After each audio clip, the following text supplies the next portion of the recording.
सादिकीन, ऐ ईमान वालो अल्लाह से डरो और किनके साथ हो जाओ, सच्चों के साथ हो जाओ। अब दूसरी आयत करीमा देखो, या अय्युहल्लज़ीना आमनू तक़ुल्लाह वब्तगू इलैहिल वसीलता वजाहिदू फी सबीलिही लअल्लकुम तुफ़्लिहून। छठे पारे में आयत करीमा है, ऐ ईमान वालों। यहाँ भी ईमान वालों को खिताब है, ऐ ईमान वालों अल्लाह से डरो। अच्छा, मैंने डरना बता दिया, शरीयत पे अमल करना, और वब्तगू इलैहिल वसीला। मुझे बताओ, जब बंदा अल्लाह का फरमाबरदार हो गया, अब भी वसीले की जरूरत है। इताअत तो खुद वसीला है, आपकी नमाज वसीला अल्लाह के कुर्ब का, आपकी बख्शिश का जरिया, जन्नत का जरिया है। या आपकी नमाज, आप मस्जिद में आए हो, ये अमल भी अल्लाह के कुर्ब का जरिया, अच्छी नीयत पे आए, ये भी जरिया, ये भी वसीला। मुझे समझ नहीं आती है उन बंदों की जो कहते हैं वसीला कुछ नहीं। हमने कहा रब ने बनाए वसाइल अपने तक पहुंचने के लिए। ये नमाज भी रब तक पहुंचने का वसीला, आपका सच बोलना भी रब तक पहुंचने का वसीला, आपका बड़ों का अदब करना भी रब तक पहुंचने का वसीला, कुरान पढ़ना भी रब तक पहुंचने का वसीला। यानी आपके ये जो मामलात है दिन और रात, अगर अल्लाह की इताअत में हो, अल्लाह की फरमाबरदारी में हो, ये सारे जरिए हैं रब तक पहुंचाने के। इसे वसीला कहते हैं ना।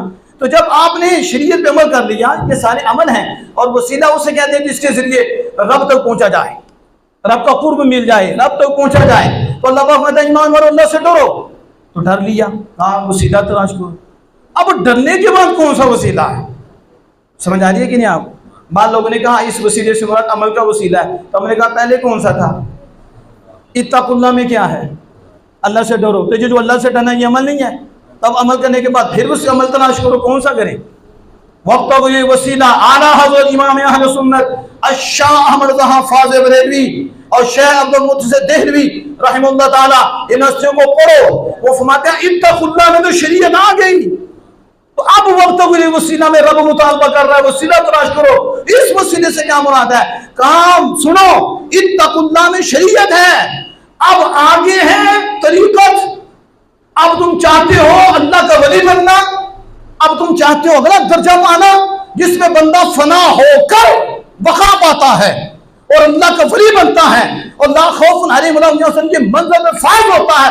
वो हर एक के लिए नहीं, वो खास बंदे हैं, खासों को रब ने चुना है, और ना हर बंदे के लिए जरूरी है, जरूरी भी नहीं। जरूरी नमाज है, ये रोजा है, ये दिन और रात जो आपके अमाल लाजिम है वो जरूरी है। तरीकत उस रास्ते पे चलना जरूरी नहीं, लेकिन जिसने भी चलना है उस रास्ते पे चलने से पहले वसीला ढूंढना है। इत्तकुल्लाह में शरीयत आई, अमल आया, लेकिन अल्लाह कहता वब्तगू इलैहिल वसीला।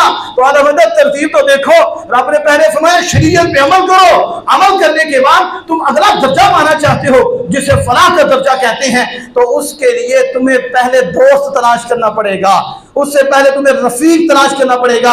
हमारे यहाँ मशहूर है सुम्मर रफीक, सुम्मर रफीक, और रफीक सुम्मत तरीक। पहले दोस्त ढूंढो फिर सफर करो, पहले अच्छा दोस्त हो फिर तुम्हारा सफर हो। यहाँ भी ये तरतीब है कि शरीयत पे अमल करने के बाद तुम अल्लाह का महबूब बनना चाहते हो और वली के मकाम पे आना चाहते हो, वलायत चाहते हो, तो फिर पहले तुम दोस्त तलाश करो।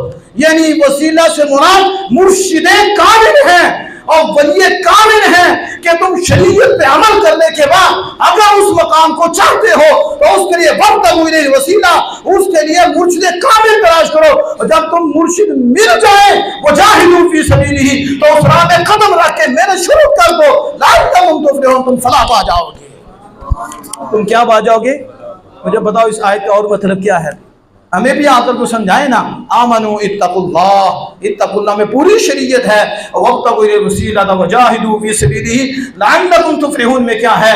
उसमें यह है कि वलायत का मकाम चाहता है तो फिर उसके लिए जो वहां पहुंचे हुए हैं उनके पीछे चले, तो फिर वो नशे वो फराज जानते हैं उस रास्ते के, तुम्हें आगाह करेंगे कि ये रास्ता ठीक नहीं है, ये ठीक नहीं है, यूं चलो यूं चलो, ऐसा भी होगा ऐसा भी होगा, तुमने ऐसा नहीं करना। और वो दिल उनके रोशन होते हैं, फिर वो देखते हैं कि इधर खता है इधर गलती है, वो बताते हैं ना ये नहीं करना, तुमसे ये मिस्टेक हो गई है, अब तुम वहां जा रहे हो, उधर नहीं जाना, ये रास्ता ठीक है। ये कौन बताएगा? जिनका दिल पहले रोशन होगा, जिन पे अल्लाह के अनवार बरसने होंगे, वो उस नूर से उसके अहवाल को पहचानेंगे, उस नूर से उसकी दिल की हालत को पहचानेंगे, और उस नूर से उसके गैबाना जो तारुफ है उससे वाकिफ होंगे। फिर से बताएंगे कि तुम ये कमी कर रहे हो, तुम ये कर रहे हो, क्योंकि मुर्शिद कामिल उस रास्ते के लिए जरूरी है। तो जब ऐसा मुर्शिद मिल जाएगा और थोड़ी देर के बाद बंदा वो मकाम पा जाएगा। इसलिए मियाँ साहब ने कहा था, मैं इसी बात को खत्म करता हूँ, किस खूबसूरत अंदाज में कहा, राह दे और हर कोई आंखें राह दे। क्या कहा मियाँ साहब ने? राह दे हर कोई आंखें राह दे, तो मैं भी आंखा राह दे। ये कौन कह रहे हैं? तो मियाँ साहब बामल नहीं थे, तो वो भी राह मांगती हैं। कौन सी राह है? आज तो दुख इस बात का है, जिसका दिल चाहता है कुर्सी पे बैठ के तो करीब दे देता। आग लगा दी इन्होंने। सिर्फ हमारा ही शोबा है जिसमें कोई कंट्रोल नहीं है, किसी को नहीं पूछते। जिसका दिल चाहता है मुबल्लिग बन जाता है, जिसका दिल चाहता है आलिम बन जाता है, जिसका दिल चाहता है मुफक्किर बन जाता है। शेखुल इस्लाम हो गया जी, मुफक्किर हो गया है, बेटा भी वली का बेटा भी वली हो गया है, गौस का बेटा भी गौस बन गया है। अब पता नहीं क्या क्या लक़ब हैं, और स्पीकर पकड़ते हैं, जो आते हैं आगे भेजते हैं, घर घर में आग लगा दी, क्योंकि इस पे कोई पाबंदी नहीं है। लेकिन देखो मियाँ साहब क्या कहते हैं, राह दे हर कोई आंखें राह दे, तो मैं भी आंखा राह दे। बिन मुर्शिद राह नहीं मिल से, बिन मुर्शिद राह ना मिल से, बिन गुलबर से राह दे। अब एक बंदा मुझे याद है, तो एक खतीब साहब बयान कर रहे थे, तो एक बंदा उठ पड़ा, उसने कहा, उसका मफहूम ये है कि पहले राह पे नहीं है, नमाज भी आप इधर हैं तो राह पे नहीं है, आप अटे हुए हैं, आप अल्लाह के बंदे हैं, आप मोमिन हैं तो राह नहीं है। आगे नमाज पढ़े राह नहीं है, आप मस्जिद में आए हैं राह नहीं है, आप कुरान पढ़ते हैं राह, हदायत नहीं है, हदायत तो मिली हुई है। तो आगे जो खतीब साहब थे वो भी हमारी तरह के थे, जैसे मैं बता रहा हूँ, आप जवाब देना उनको, शेर पढ़ना आसान है, जवाब दें। आप खामोश होंगे, बातों को सही कर रहे हैं कि जब कुरान पढ़ रहे हैं, नमाज पढ़ रहे हैं, सच बोल रहे हैं, इल्म हासिल कर रहे हैं, ये राह नहीं है। किताबों से राह नहीं मिलता, उस्तादों से राह नहीं मिलता, आइमा दीन के कलाम पढ़ने से, कुरान पढ़ने से, मसाइल पढ़ने से राह नहीं मिलता। राह तो मिली है। तो फिर कोई सूफी बैठा हो, कोई सूफिया से ताल्लुक रखने वाला हो, तो वो बात करे, वो बात सूफी की है, आम बंदे की नहीं है।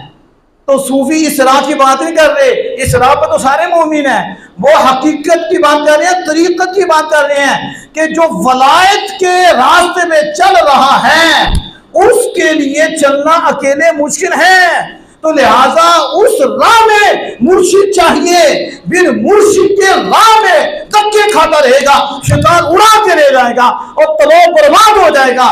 अगर मुर्शिद साथ होगा तो मकाम पे ना भी पहुंचे, ईमान भी महफूज होगा, उसका तकवा भी महफूज होगा। इसलिए मैंने शुरू में ये बात कर दी थी कि नेक बंदों की सोबत में रहते हुए ईमान भी बचता है और तकवा भी बचता है। अल्लाह जल्ल व अला से दुआ है, अपने महबूब करीम सल्लल्लाहु ताला अलैहि वसल्लम की सदक़े से हमें कुरान और साहिब कुरान से सच्ची पक्की मोहब्बत और अपने महबूब बंदों से मोहब्बत भी और उनके तरीके पे हमें चलने की तौफ़ीक़ अता फ़रमाए। वाक़िअ